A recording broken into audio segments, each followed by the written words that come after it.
Hello, everyone. Thank you for watching our presentation. My name is Srijan Kalva. I'm from Walnut Hills High School that's located in Cincinnati, Ohio, and Vybhavi. Hi, and I'm Vybhavi Kotireddy from Alpharetta High School in Georgia. So what are traumatic brain injuries, or otherwise known as TBIs? Traumatic brain injuries are injuries to the brain that damage brain tissue, oftentimes caused by jolts or blows to the head, sorry. Um, Concussions are actually a milder versions of these, oftentimes called MTBIs, M for mild. Um, they're termed as the silent epidemic, as they go very oftentimes underreported, and there's also errors in reporting, and which obviously leads to delays in proper treatment. There are many neurocognitive effects of concussions as well, which can include impaired attention, a loss of working memory and executive function, slower verbal fluency, slower cognitive processing speed and efficiency, and slower and less easier concentration, not as focused, essentially. Um, and currently we did a processing further study after this to understand why there's a lack of seriousness about these concussions. Next slide. Concussions are also linked with mental health, as it increases the chance and risk factor to develop psychiatric disorders. And some of these illnesses can include major depressive disorder, GAD, or otherwise known as generalized anxiety disorder, among others. There are many studies that have done this, and with literature, 24% of patients actually reported experiencing anxiety after concussions, and retired football players who suffered 3 or more concussions were 3 times more likely to um, develop clinical depression. Next slide.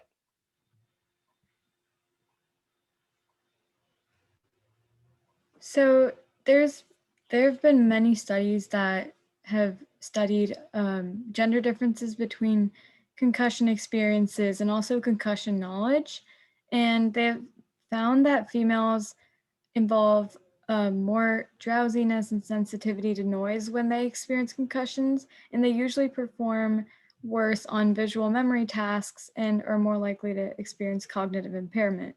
While males, on the other hand, are more likely to experience confusion and amnesia.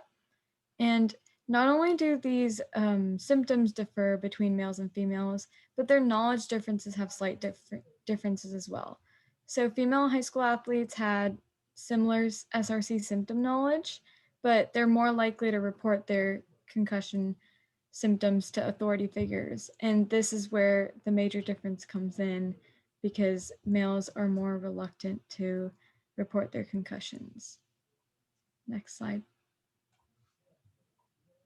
So, social influences play a major role on whether an athlete decides to report their concussion symptoms or any experiences that they're prone to. And the major factors are coaches, parents, their previous education about concussions, the social culture that surrounds them, and also their inherent attitudes. So, coaches play a role because athletes often feel pressure to not disappoint them or earn recognition, while parents are usually more silent influences where they don't take the concussion seriously and they can influence an athlete to also not take it seriously.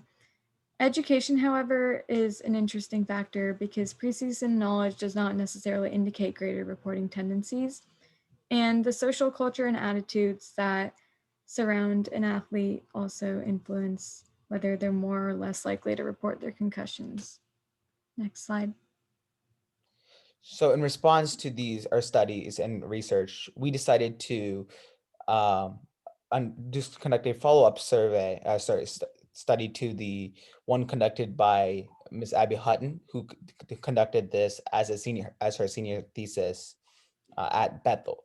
The risk of injuries raises the question on what really truly motivates these students to engage in these sports where it is possible to receive fatal or endure lifelong problems or symptoms. In our survey, we assess the attractions that each athlete had, specifically high school athletes had towards their sport, their concern towards their sport, and their motivation for playing and the social aspects that they most enjoyed.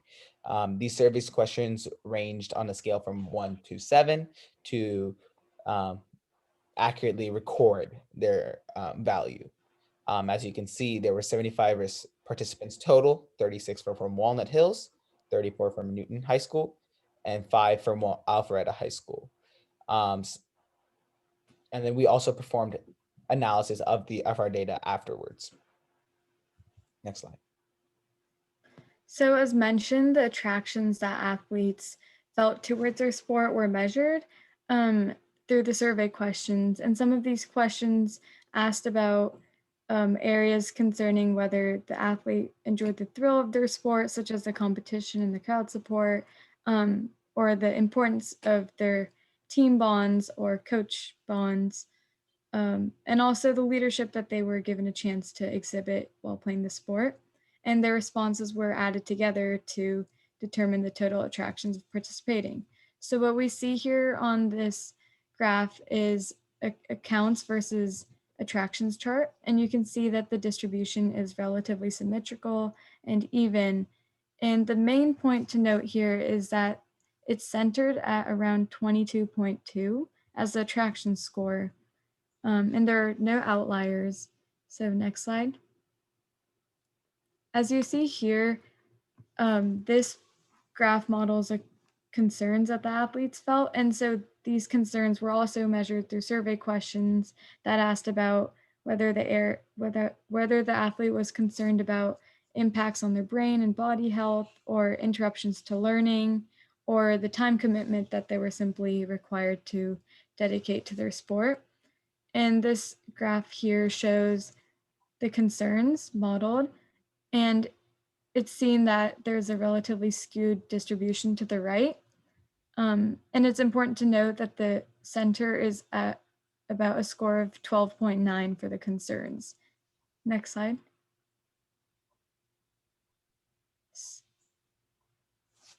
So it's important to see that in the previous slide, the attitudes were centered at a very greater score than the concerns are here. And this graph specifically shows attractions and the concerns difference that was present. And it can be seen that this difference is significant due to the p-value being less than the 0.05 level. And it also is true that the mean attractions towards the participation and the mean concerns about the participation exhibits a significantly different value. Next slide. Here, this is our results from the study from in comparison between Newton High School and Walnut Hills High School, where we're measuring the attractions that each school had. The measure for their attractions for the high school athletes' attraction was slightly different, as this was a high school survey, so we tailored questions that would engage these high schoolers. Some of these questions included, I am motivated to play my sport because of the opportunities, which could include admissions to good schools, scholarships, et cetera, et cetera. Or it might give me a better future. In my choices about sports, getting awards and recognitions for achievements is important matter to consider. I enjoy my sport because it's a stress reliever for me, and I'm motivated to play my sport because practices and games are highlight of my day. As you can see, the graphs do suggest a possibility of a sports cultural difference between these two high schools. It appears that Newton High School students may find their sport even more attractive than Walnut Hills athletes, as their median is significantly higher than the Walnut Hills median. The 95% confidence interval of the distribution does, however, contain the value 0, so it is actually possible that there may not be a true difference in between schools. Next slide. This specific data and study was from Miss Abby Hutton's data, where we were to afterwards follow up, and as you can see, it does appear that there is a real difference between females and males um, in their concerns about participating, as females do have a higher concern on average than males do. And this would be consistent with prior literature that was reviewed, as it states that females do in fact have a higher concern, and which could also explain the difference in gender and reporting between the genders. Um, the 95% confidence interval of the distribution does contain the value 0, so it is possible again that the result is insignificant. Next slide. Here we begin to see a very close and similar um, median between both males and females, and this was for the high school students and high school athletes.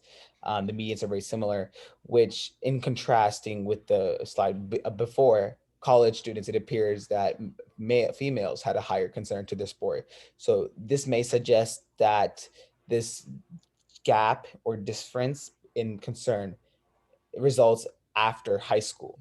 Additionally, the 95 confidence percent interval does contain the value 0, so it is possible the true difference is insignificant. Next slide.